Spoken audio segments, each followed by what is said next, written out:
Me in high school, well, actually, up until ninth grade, I used to be in Bloomfield, and then we moved to Florham Park, which is East Hanover, Livingston. I don't know if anybody knows. Yeah. This is the Leo Climaco Podcast. Welcome to another episode of the Leo Climaco Podcast. I'm your host, Leo. Today's guest is someone I've known for quite a long time. He actually worked for my company as my CFO. What's up, Yuri? What's cooking, brother? How are you, man? Good, man. You? Good, man. I'm glad we finally got this done. Yeah, likewise. We've been seeing each other at a bunch of different events in Miami. And I saw you, and I'm like, bro, I know this guy from somewhere. Where do I know this guy from? And then it clicked for me, and then I went and spoke to you. I was like, bro, how you been? Yeah, I remember. I was like, you came up to me. I was like, wow, holy shit. Did you remember me? Yeah, I remembered you. Yeah, I did remember you. Yeah, man, you're doing some awesome freaking things, man. Thank you, man. So are you. I actually use you as like a little case study of someone who did these good things for children. Thank you. Yeah. I appreciate that. Yeah. So let's start from the beginning. Tell me about your background. Where'd you grow up? Where are you from? Yeah, so I am from the Soviet Union. Originally, we came to the United States. You're an immigrant too, right? I'm an immigrant from Brazil. Yeah. Came to the United States in 1992. Okay. We actually found out that we can leave the Soviet Union from Russia in 1989. Mother Russia. Yeah. And we left in 1992 Okay. to pursue a different life. A lot of our relatives were here in the United States, so we came here in September of 1992 with my parents. My parents left everything there. They took our grandparents, Wow. us, our children, and we came to the United States. How old were you? I was 6 years old, and my parents, they came here with nothing, literally nothing. Yeah. $1,000 in their pocket. We were living, the first month we were living in a hotel. And, first grade, this was in Bloomfield, New Jersey. Okay. Okay, and we had a lot of... I know Bloomfield. Yeah, a lot of people just like us living in the same community. So Yeah. we're kind of helping each other out. We were going to school, and got beaten up a lot. Got beaten up in terms of go back to your country. Really? What are you doing here? Little kid stuff. Yeah. We used to come home and tell our parents, we were being made fun of. And it was me and my cousin. He's the same age as me, 4 months older than me. And our parents just said, just hit him. Just hit him back. And that's what that's what we did. And that's what we did. We used to get suspended a lot from lunches that we couldn't hang out with the kids. But listen, we had to show our strength a little bit, Do you have any siblings? Yeah, I have an older brother. He's 5 years older than me. Nice. And actually, a lot of the kids that were living in our development in Bloomfield, they were my brother's age. They're a little bit older. They had a little bit of respect, but we had a lot of people, come and fight our people. Wow. Okay, because we had like Russians, Ukrainians, Belarusians all living together, and we were all considered Russians. So Right. The whole thing was like, fuck the Russians. They would come in, and if there was something to go down inside the school, they would get like 30 people together and come and try to fight us. I mean, I was a little kid, but I still remember it. I love Russians. I gotta tell you, I go back with Russians. So I went to Forest Hills High School in Queens. Yes. Yeah. Tons of Russians. Yeah. Ton of Bulgarians, ton of Yeah. Ukrainians. Yeah. I became friends with all of them. And I remember I had an Albanian girlfriend. So I'm Latin, right? So that's a big no-no in the Albanian community. And her cousins and all his friends wanted to kick my ass, bro. Why? Because I was an Albanian and I was dating her. Oh, wow. Simply. And the Russians had my back. The Russians came to my they literally rescued me. I was surrounded by tons of Albanians. Right. And my Ukrainian friend, Dennis, shout out to Dennis, came in and literally rescued me and pulled me out of that middle of that pit. I was going to get my ass whooped. So ever since then, I began a great love for Russians. And we hung out, we did dirt, we did dirt, and we did drugs, and we sold drugs, did a bunch of shit. But it was good times. It was good times, man. The Russians taught me a lot. Yeah, man. The Yuris, the Denises, man. The Maxes. You know? Yes. Yeah. It's like that. I think there's a. The Antons. Yeah, the Antons. I think there's that video on the comedian on Facebook is like, how do I get to this train? Train? Walk down the right and turn, go that way. You know? Yes. Like, oh shit, I'm not gonna go that way. Spent a lot of time in Brooklyn. Yeah. What's that area called?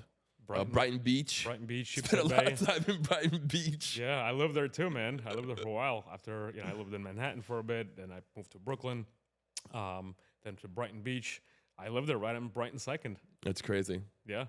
I bet you we like cross paths. Probably, man. Probably somewhere in Brooklyn. Some bald guy, probably. In one of these, what's these 7-course restaurants in Brooklyn? There's one, Tatiana. Tatiana, that's like one of the oldest restaurants. Yeah, I've been there. Yeah? Yeah, I've been to Tatiana. Love it, man. Those 7-course meals. Surprised you're still alive, man. I know. Yeah. Good times. So, who was Yuri in high school?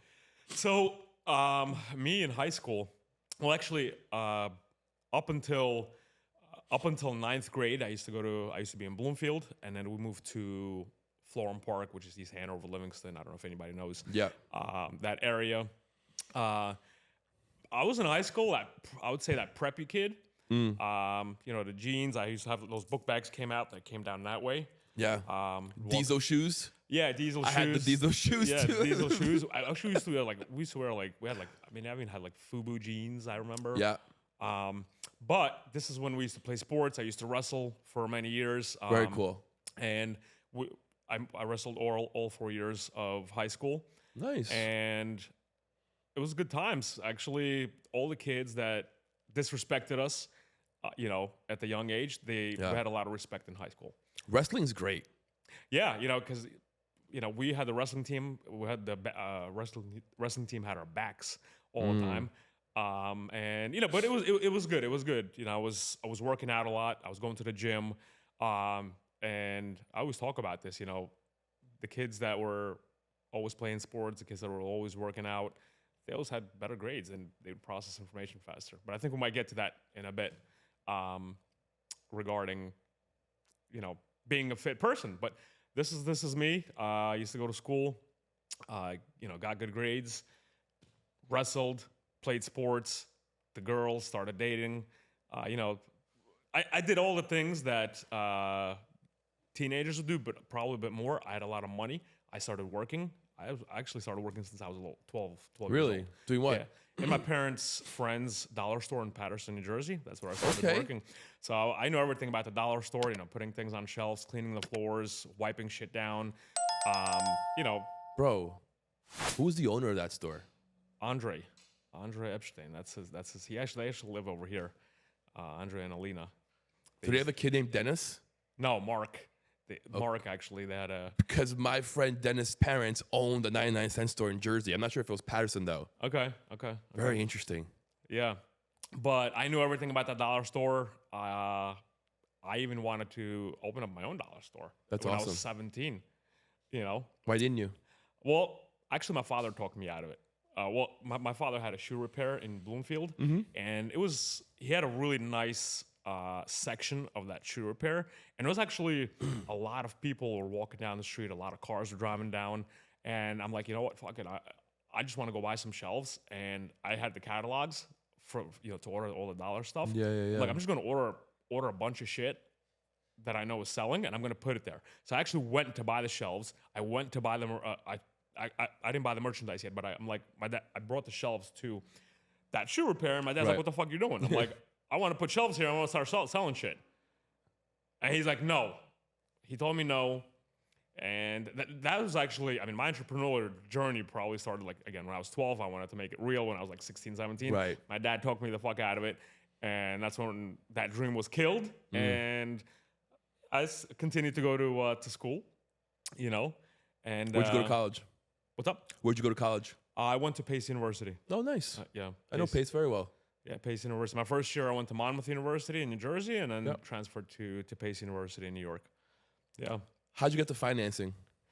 So to finance,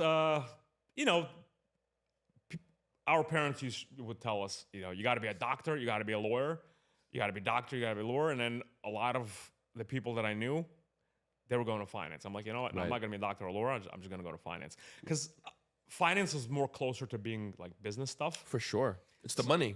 Yeah. So I'm like, you know what? I'm just going to go to finance. And I started going to school in finance. And my second year of college, I actually got a job on Wall Street for an insurance company. Nice. Yeah. Which one?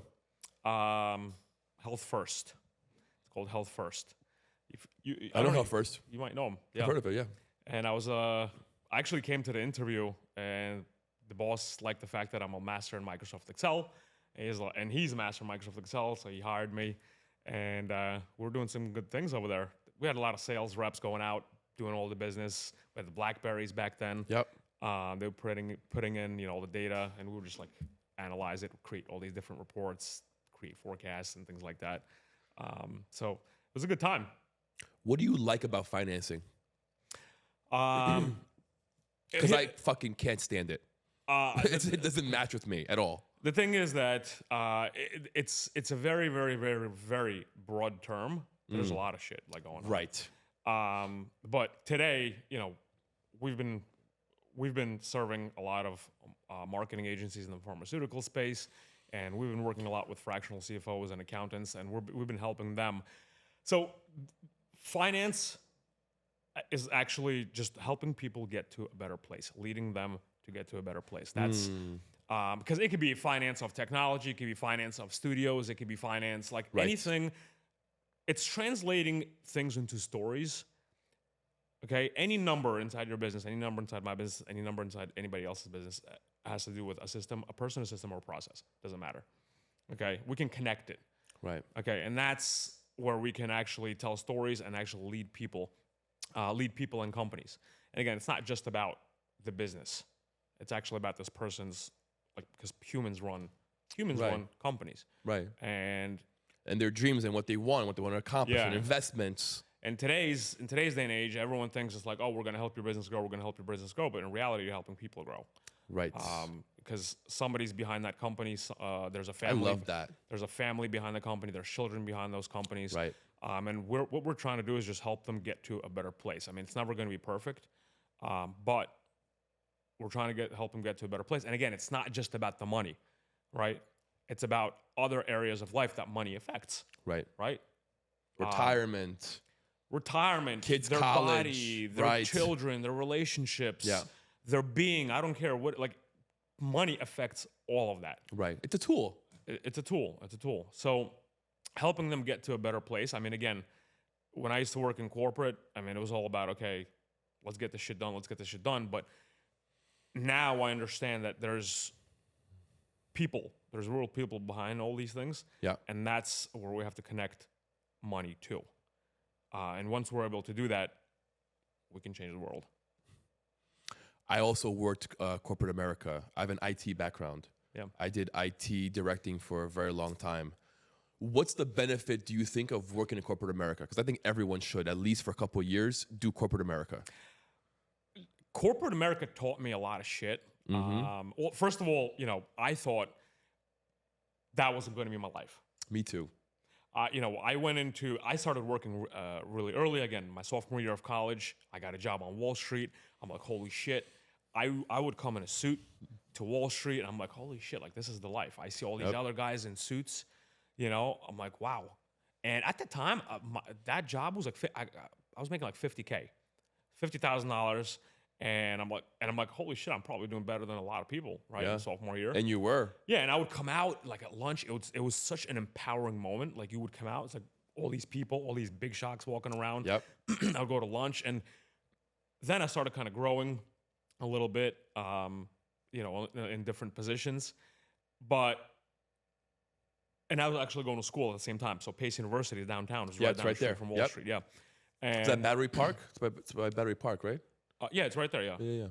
And it taught me a great deal of, here's the thing.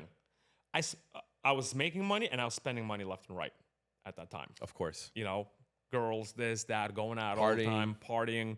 But at the same time, it taught me fucking work ethic, because I would pull all-nighters. Sometimes the bosses would come in like, "What the fuck are you doing here so early?" I'm like, I never left. I never left here because I was creating all these financial models. Like I was just experimenting with everything. Locked in, experimenting, and at the same time, you know, sometimes we would go out and I would just come to work straight from the party. Right.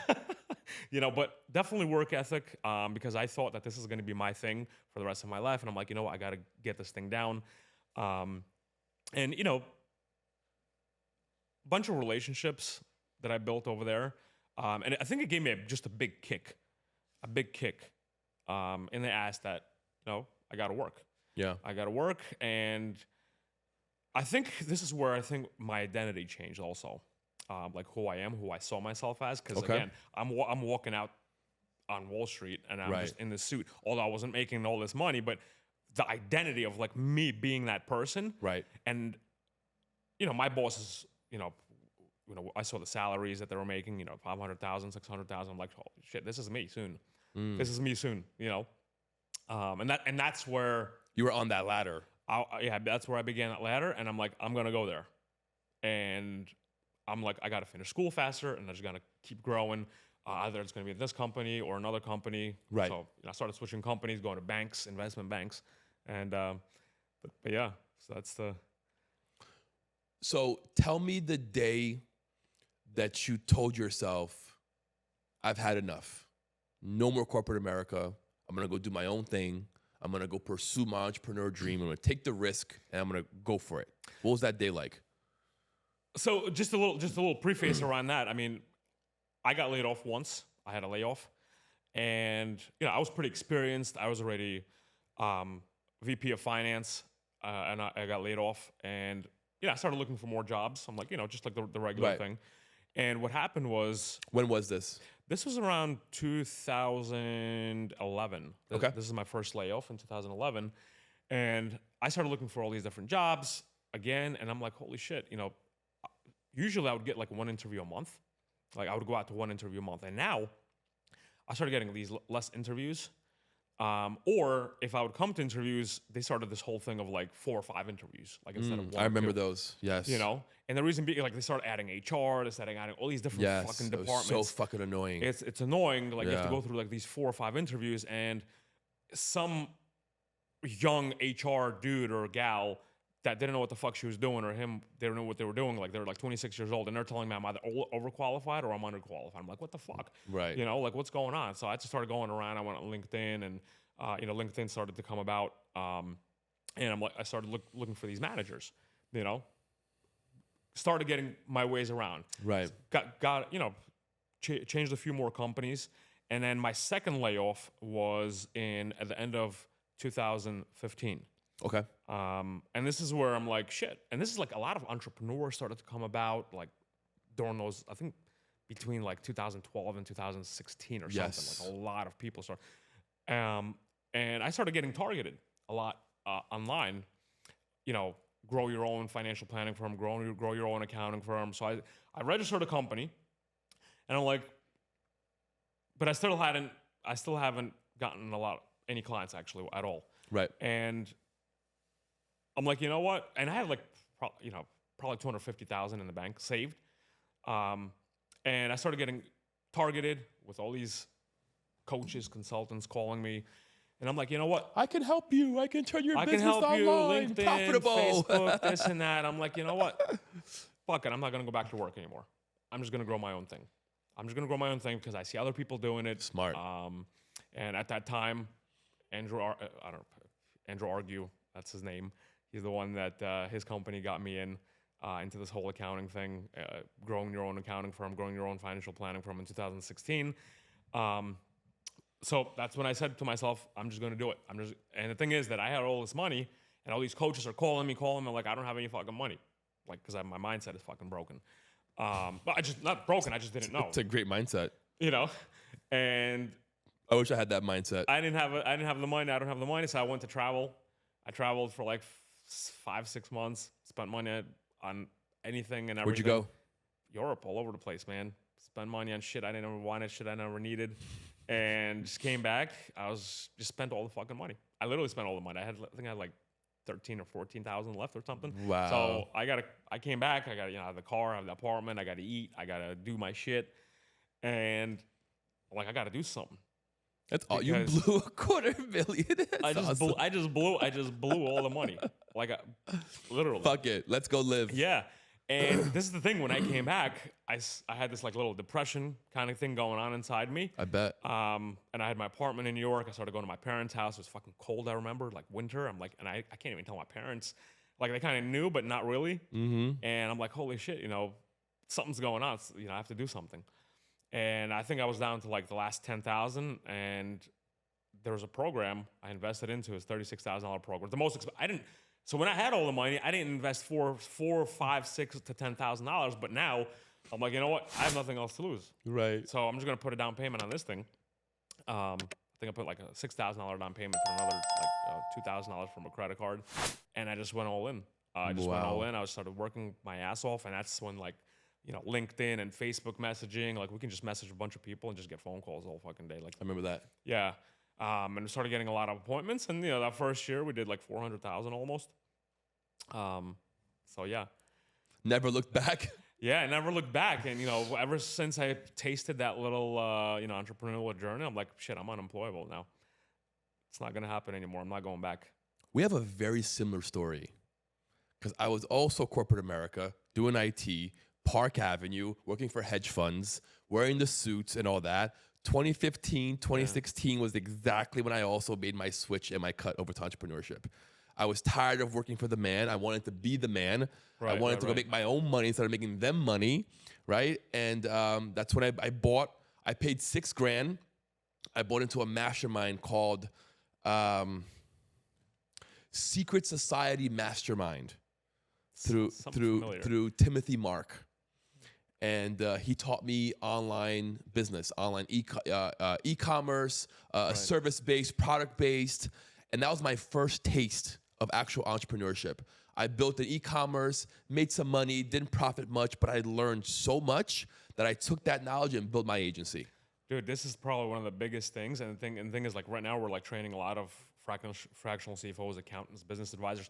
This is like, I took so much fucking knowledge. And this is like, again, one of the biggest things. I took all this knowledge and I'm just breaking it down, breaking it apart, and teaching my people. And again, a lot of people, they don't understand what we like. Corporate people they're a different breed. They are completely different breed. Okay, but now you have corporate and you're an entrepreneur. Oh my God, like it's probably one of the biggest things. I agree because you gain so much knowledge. There's a lot of structure there. A lot of systems, structures, way of doing things, right? Yeah. And you take that and you bring that to your entrepreneurship journey, it just fits very well. Yeah, we're able to take things, that billion dollar, $1 million, $100 million, $500 million companies, $1 billion companies. We're able to take these things and bring it to smaller businesses, whether it's an accountant, fractional CFOs, or it's a regular business owner. Literally, we can show you how they're doing things. So yeah. How big is your team right now? Yeah. So we have, it depends on which business. Okay. The first one, the accounting one. So for the fractional CFO business, we have 5 people right now.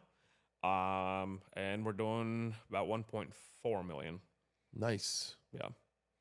Yeah. So again, congrats. It's not even about that. I mean, it's just validation. Here's the thing. It took, I study business model. I study a lot of business models, and I've been studying everything. How can I make it in a way that, again, we're very profitable with the least amount of people? The old traditional business models, again, I hate those business models where it's like hire so many fucking people. Yes, I agree. Hire so many people, live on these low profit margins, and the biggest thing is it's not even about that. It's like the headaches that you get with it. Mm-hmm. That's the new rich right now is like lifestyle. Yes, I just like freedom, a better lifestyle. I can do whatever the fuck I want. I'm here in Florida. I want to go to the beach. I want to hang out. Like if you have a family, you want to hang out with them. You want to hang out with your friends, and run a business at the same time. So this is like I've been looking for ways, and I'm actively always looking for ways to. How do I make this a highly profitable business with the least amount of people? Without you also having to be in it so involved. Right. I mean, a lot of people are building a lot of businesses so they can sell later. Right. I like to get paid today. I agree. Cash flow, baby. That's it. I like to get paid today, so I can, I want to invest into different things. What's the point? I'm going to sell my business when I'm 60 and what? Right. I mean, I want to do a little bit of both. Right. But I'm always looking for ways, how can I do this? So this is like in this business where, and it actually is running without me right now, mostly without me. That's great. Yeah. Yeah. You don't sell a cash cow. If it's bringing you money every month, there's no need to sell it. Yeah. Yeah. We don't need to sell it. And we also have the coaching and consulting business, which is doing pretty darn well as well. And 4 people altogether, and two of them are assistants. Are you coaching other accountants, other CPAs? Yeah, so we've been working with a lot of fractional CFOs, with a lot of accountants, with a lot of business advisors, mostly accountants and fractional accountants. We're turning them into consultants and advisors, and we're turning accountants and CPAs into fractional CFOs, business advisors, because pretty much we're turning them into consultants and coaches. That's where you can make a lot of money. Because if you're doing time for money, because a lot of them they're in service delivery. Right. They're doing time for money, and the model is made to be, it's broken. It's a broken business model. Yeah. You work too much. They're working, it's not even just like, too much is not even the right word. They don't have a life. They don't have a body. They're not connected to God. They have no relationships.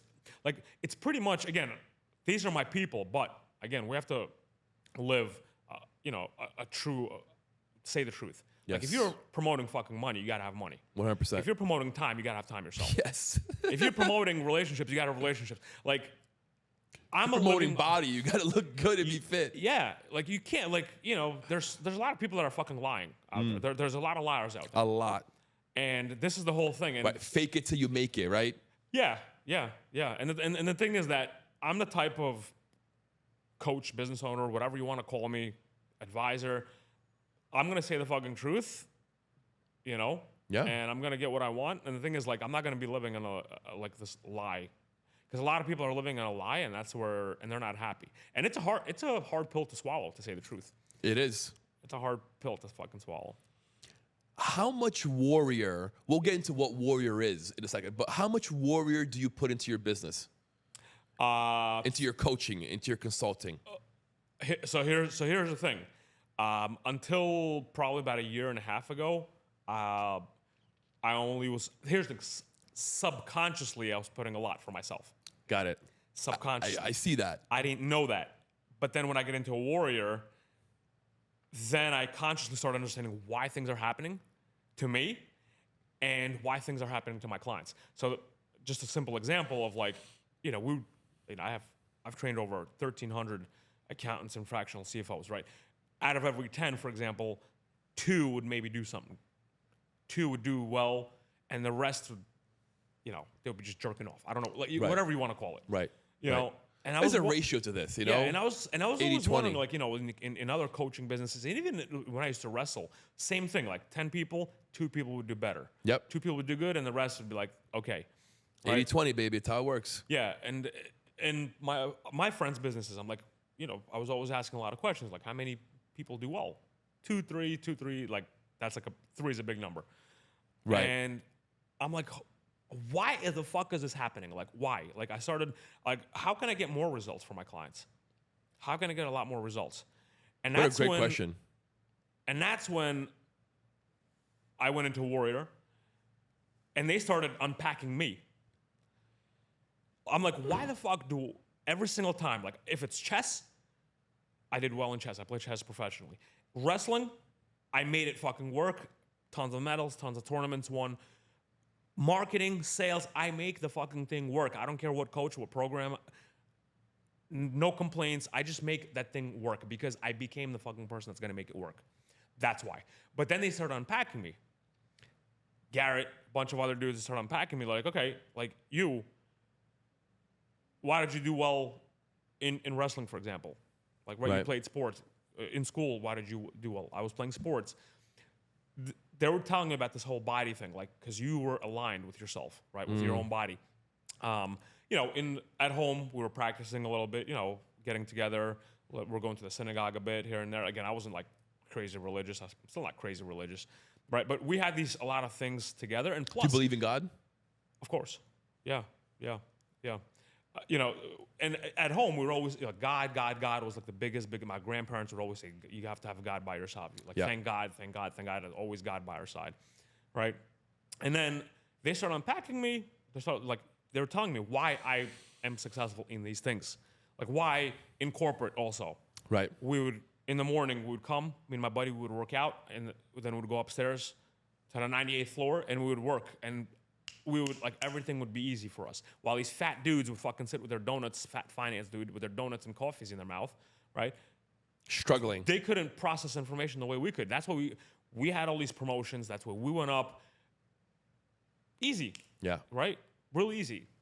So I'm like, so they started unpacking me. They're like, yo, listen, this is why. It's not you. It's not your marketing shit. It's not your sales shit. It's not your business model shit. It's them. Right. If you can get them to work on themselves, they need a transformation as people. And that's when it like fucking hit me. I'm like, holy shit. Light bulb went off. This whole, like the whole light bulb went off, and I'm like, because I'm like my head against the fucking wall. I'm giving them everything because I didn't have all this shit like on a silver platter like we have, like people have today. Right. Literally, we're giving them everything. I'm like, why is it that I give them everything, they still don't fucking do it? And that's when I'm like, are they working out? Are they having sex? You know, are they Praying, how are the relationship meditating. with the children? Yeah. Are they meditating? So, because I can give you all the marketing shit in the world, but if you have a problem with your wife, you're probably going to bring it into your business. 100%. You're going to bring it in. If you have a problem with your children, if you don't have that relationship, whatever it is, like you're still Right. going to be thinking about it. It's going to be affecting You won't have the energy to be taxing on you. It's a block. the energy, the capacity. Yeah. And this is when I understood. I'm like, okay, why don't I just start asking questions around other things other than just fucking business? And that's when I created a little program, a little transformational program. Like, so when they get in right now, they got to they got to start working out. They got to start going to the gym. They got to start, like, I ask questions around. Okay. Again, I'm not a relationship coach. I'm not a sex coach. But I know that these things are affecting why they're doing or not doing what they're supposed to be doing. Right. So now, instead of 2 or 3 people getting results, now we have 4 or 5 getting better results. So, which is a big jump. That's huge. Congratulations. You know, and that's when, but the thing is, not, like, this is like one of the biggest secrets. And this is where, again, anybody who's listening to this, like, you have to understand this. Like, it's not just about business. No, it's not. It's like when you can ask these other questions around their body, their being, their balance, you know, point them to the fucking direction. Right. Point them there. I love to say that it's body, being, balance, and business for a reason. Business comes last for a reason, right? The way I break it down is you first have to love yourself and work on your body. Once you do that, you automatically connect to God because that's who we really are on the inside, right? We have a soul, and that soul is part of source, right? So you love your body, you love yourself, you connect to God. And then once you do that, you connect to your family, to others. You want to share that love. Once you're in full alignment, your business will flourish. It's a trickle-down effect. Dude, and here's the thing, like, that's why I always felt good when I used, you know, in school and when I used to work in corporate, working out. Yeah. I've been in sports all my life. And that's why I'm always feeling good and fucking empowered. Like, you are empowered, and it's like almost like a sense of abundance. Like, you come out of the gym, you feel empowered. You feel the fact that other people are empowered because they see you doing it too. Exactly. And it's just like a ripple effect, right? And again, there's no fucking possible way that you can love other people, your family members, if you don't just take care of yourself, your employees. Like, here's the thing: I'm never gonna buy, like, today. I'm never gonna buy a coaching or a mentorship or advising from somebody if I see they don't fucking take care of themselves. Like, how the fuck are they gonna take care of me? Right. How are they gonna help me? 100%. Which is why, you know, let's call a spade a spade. Let's be in our truth, right? It's tough for you to respect someone that doesn't look the way that you think that their success should have made them look. Does that make sense? 100%. So I worked for this billionaire. I'm not gonna say his name, but he's extremely overweight. Extremely. The guy is probably close to 300 pounds. And the dude's a multi-billionaire. and nobody can understand why he can't get in shape. It's like there's a level of respect. Yes, you've achieved a lot, but there's a limit to that respect. Right. It gets capped. Right. Just because, bro, I mean, like, what's up? Here's the thing. There's people with health issues, fine. Like, there are people like that. But other than that, if you don't have a fucking health issue, it's a fucking choice to be a fat idiot. Correct. It's a choice. Okay? It's literally a choice. And the thing is, a lot of people are in that path. They're there, and I don't know. I seriously don't know how other people can, again, how you can start helping other people. Okay? And again, when you work out, when you do things, again, I'm not telling you to be jacked. Again, something Right. that feels empowered to you. Right. Right? Something Right. that feels a little Be bit empowered. fit. Be healthy. Be fit, be healthy. I mean, listen, I'm not the most healthiest person on this planet. Again, I have my drinks here and there, blah, blah. I'm not this Right. person that doesn't like drink or anything. But overall, All in if you- moderation. Yeah. It's all has to be like relational. And if you do these things, if you have more chances of being successful, you have more chances of people trusting you, you have more chances of people believing you have more chances of people borrowing that from you as well. Right. And that's your confidence. This thing is like, we work with a lot of business owners and accountants and fractional CFOs, and they're like, oh, I don't have the confidence, for example, to like raise my price or talk to somebody or do the thing that I want to do. Go start working out. Go start reading something, Yeah. right? Like, that's how you will get your confidence. Break the frame that you're in. Yes, right? It's not, again, I can give you any kind of offers, marketing, sales, all this shit. I can give you everything. But you're not gonna find the power in you to go and fucking do the thing that you need to do. Right. And this is like where, this is where you have to like become the person. Because if I take everything away from you today, you're probably gonna just go and do it again. 100%. Because you became the person. Yes. And me. Like, you give me anything that comes my way, like, I'm just gonna do it. Or I'm gonna fail fucking 20 times, but I'm gonna do it. And that's where, and I'll learn a lot of shit along the way. Yeah. I heard a quote that you are, I think it's 24 no's away from being a billionaire. And I heard that and I'm like, you're 24 no's away from being a billionaire. Interesting. So yeah, very interesting. So the way the guy said it was, if you knew that was true, how excited would you be to get your second no and your third no and your fourth no and your fifth no, I would go knowing get that 'em fast. you're much closer I would to go get that 'em 24 number? I would go get them fast. Yes. 100%. Yes. I mean, listen, it's, and when we used to wrestle, we had a big sign in the room. The will to win is not as nearly as important as the will to prepare to win. So you just every Wait, single, say that one more time. the will to win is not as nearly as important as the will to prepare to win. Ooh, that's powerful. We had a big sign, and actually our coach, Sam Fusaro in Bloomfield, he used to always say it. We had a big sign in the wrestling room. They used to say that. And it's so true. It's so true. You gotta, again, it's that goes hand in hand with that quote. Give me 6 hours to chop down a tree. I'm gonna spend the first, 5 hours sharpening the axe. And then the 6th hour, I'll just chop it down. That's where the no's are, right?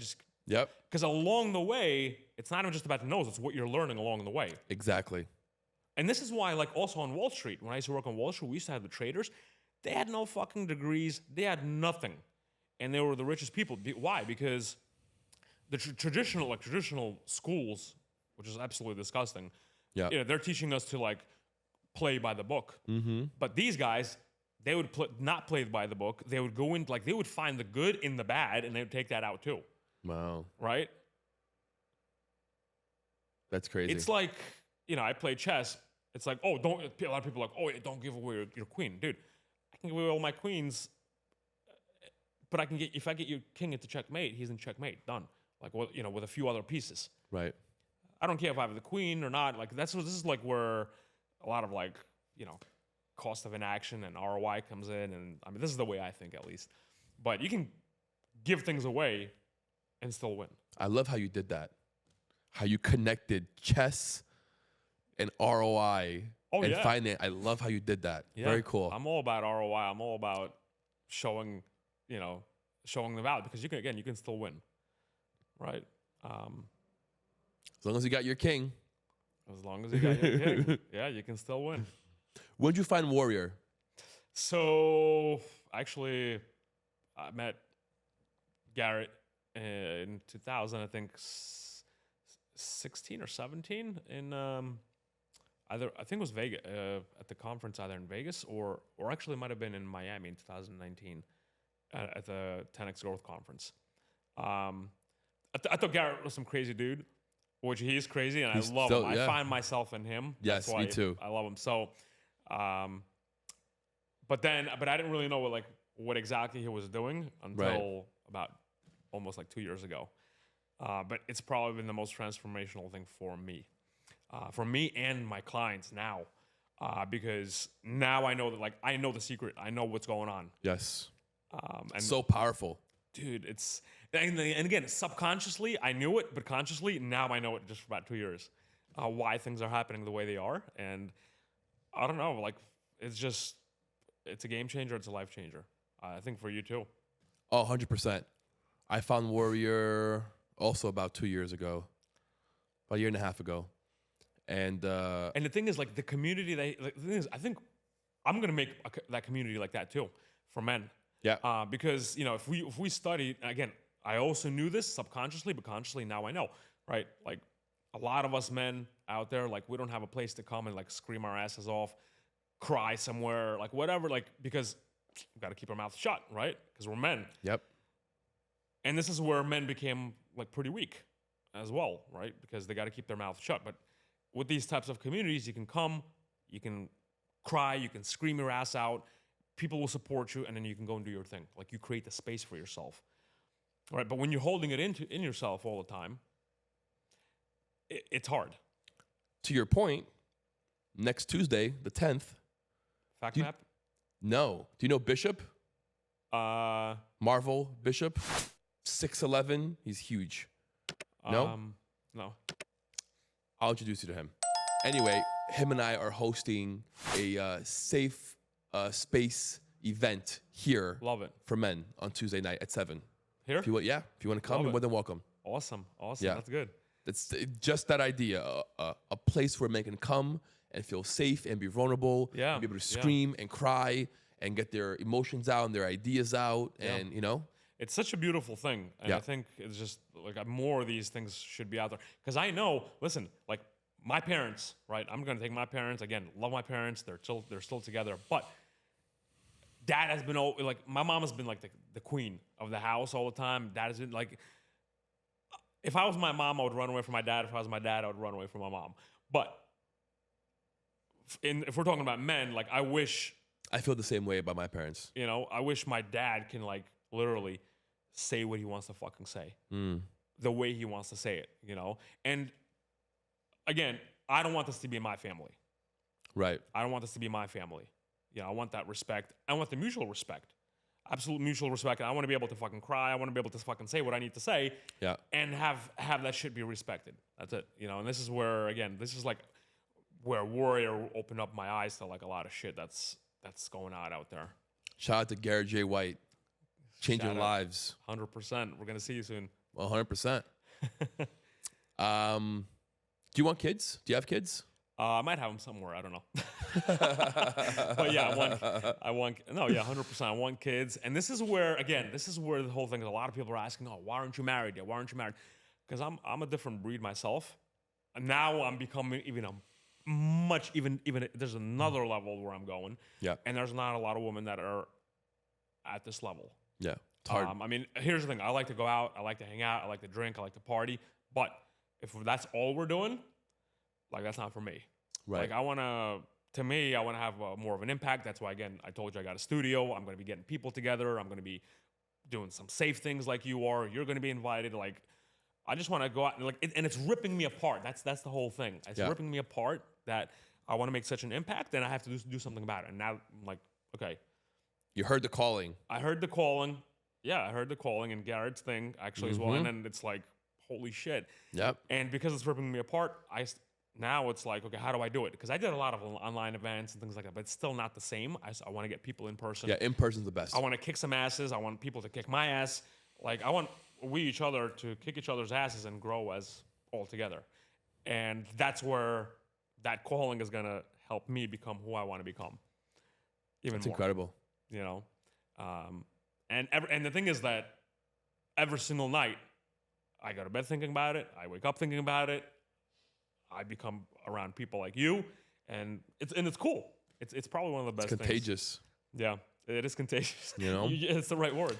And like, once you start vibrating at a certain frequency, you attract people at that frequency. Dude, I think Wes was talking about it, vibrations and frequency. Yes. It is. And here's the thing, this is why we go work out. We don't just go work out, for example, to just feel stronger.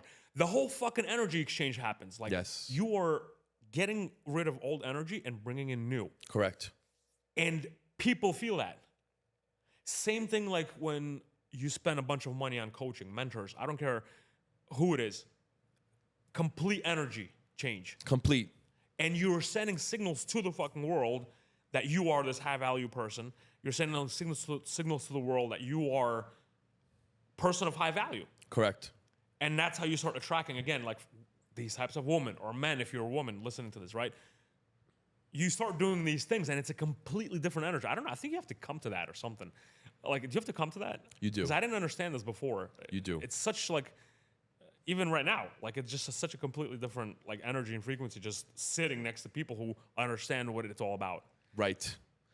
It's because we're on the same wavelength, right? There's no competition. No competition. Right? We are vibrating in the same rhythm. Yeah.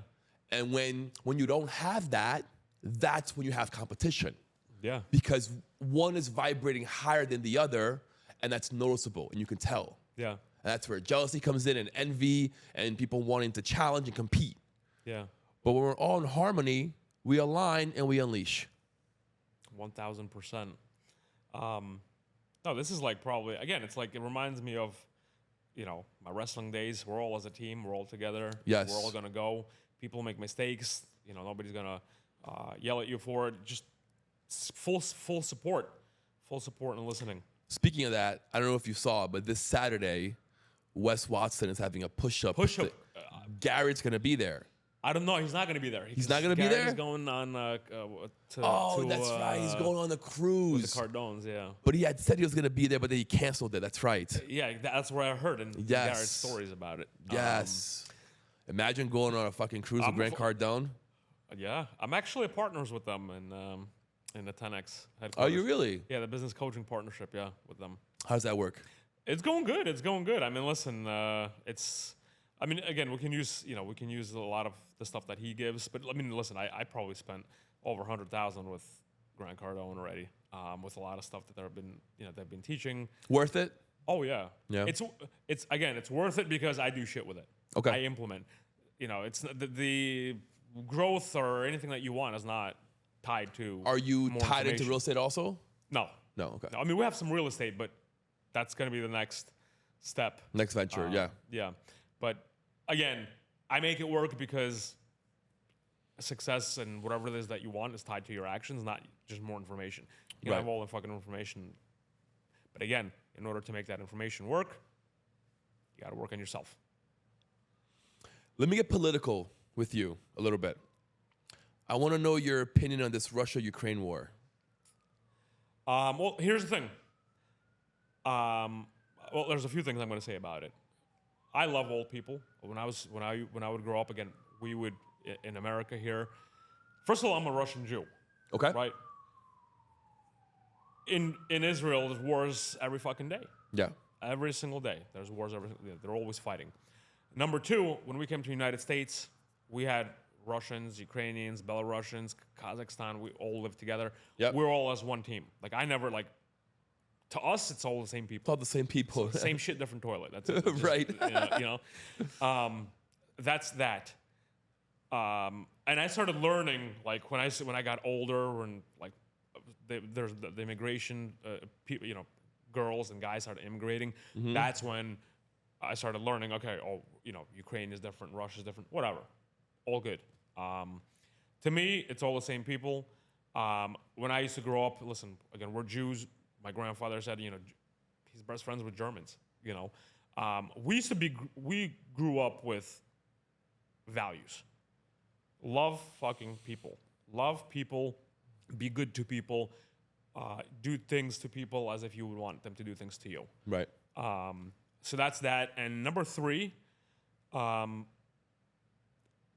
a finance perspective, again, from an economical perspective, like I learned this in 9th grade. Why do wars start? Why do wars start? And there's 2 reasons, to clear debt, interest rates, right? This is the reason why wars start. Okay? Isn't that crazy? Yeah. This is just, it's crazy shit. And here's the thing, there's a 2% up there that's controlling everything that has nothing to do, I don't think that has anything to do with us. Right. But if people understood financial literacy, why these wars start, because we got to write off the debt, right? There's 2 ways you can do. You can either raise interest rates or write off the debt, or start wars. Sorry, and that's exactly what these are the things that were happening. Yeah. Okay. How does it end, this war? How do you see it ending? How do I see it ending? Well, here's the thing. Now Trump is in town. I think that he's gonna, he has some better ties, better relationships, and I think he's gonna help end it. I love my Ukrainian people. My best friends are Ukrainian. My best friends are Russians. To me, I think I'm just above it. I'm above it all. Right. My parents, they have all their friends are Ukrainians, Russians. We're all together. Listen, I think it's a low life thing to just freaking be in this whole politics thing. I agree. Hate each other on. Yeah, such bullshit. It's all this stuff is bullshit. I'm way above it. And here's the thing: I don't care who's president, where's wars. I mean, here's the thing: my job is to better myself, better the people around me. It doesn't matter who's the president. I don't care who it is. I did well in fucking any of those presidencies. Me too. Whether it's Bush, whether it's Trump, I don't care who it is. Right. But I mean, if you ask me, I'm a Trump fan. It's just it's my thing. Yeah. Okay. And I will always pick a side, and I urge everyone to pick a side in anything that you do. Right? Stop being a fucking people pleaser. Have you been back to Russia since coming back? Oh yeah. Yeah. So I went to study. Abroad. I studied a few abroads. Boom, boom. No, well, when I used to be in college, we went to.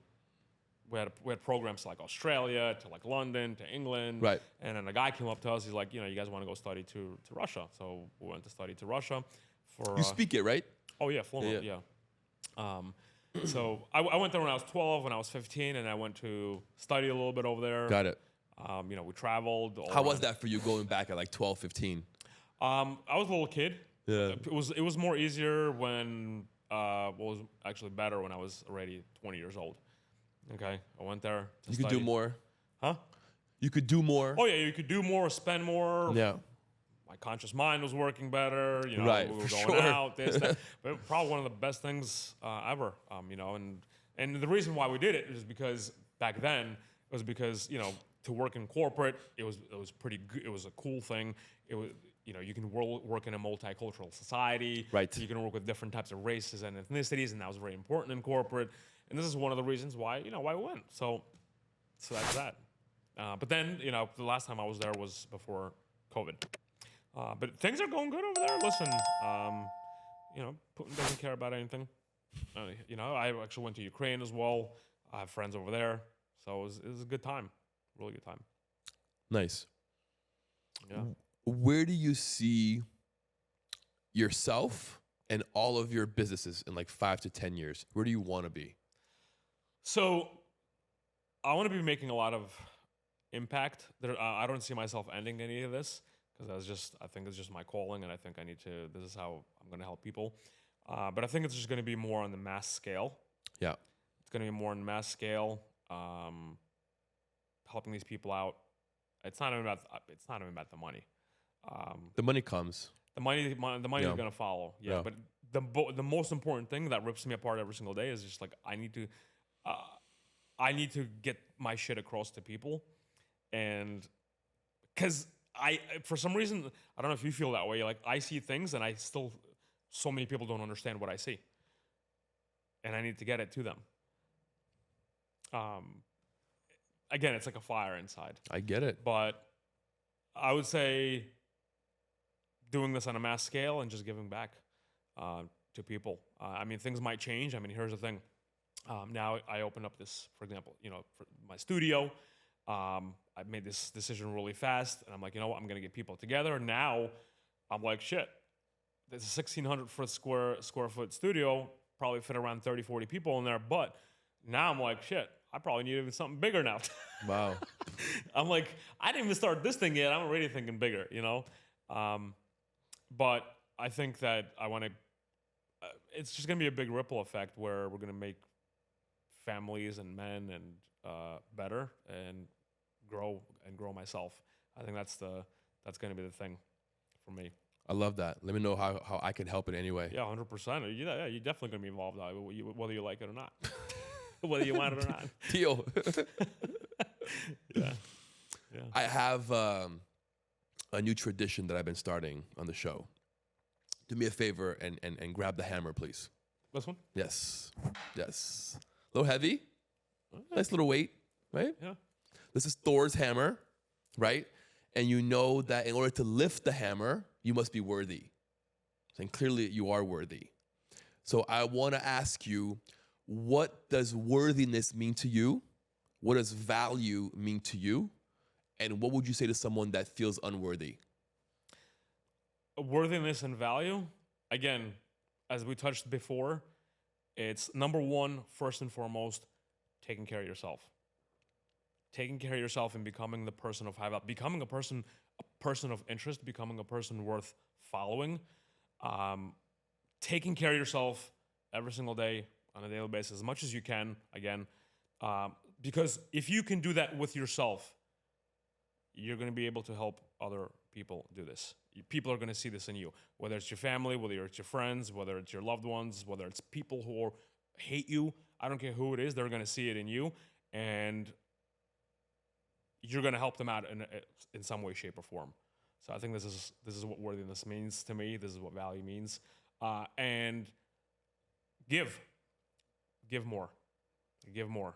Give more. Stop being a taker. Stop being just a consumer. I love that. Give more, and the money, the fame, whatever the fuck that you want is gonna come. Incredible. Thank you, Yuri. I appreciate that. You got it.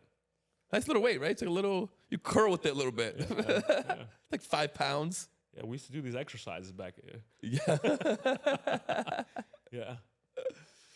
Thank you, man. I appreciate you so much coming out here. Got it. It's like a right way to do it, as it'll fall. Once again, this has been incredible. Great conversation. I appreciate you so much coming out here. That is your camera right there. Tell the people where they can find you, your consulting firm, your coaching program, your IG, your website, whatever you want to share. Yeah, guys. Very good to meet everybody. If you want to find me, my name is Yuri Mavashev on Instagram. Yuri, Yuri.Mavashev, Mavashev. I'm all over social media as well. If you want to Google me, you can. Other than that, if I can be of any help to you, if I can share any kind of wisdom, knowledge with you, come to my pages, learn something from me, say hi, send me a message. I'm always in there. I'll reply to everyone, and I'll see you soon. Remember, cash flow is king. Go follow Yuri, like, subscribe, hit that bell notification, and we'll see you guys next time.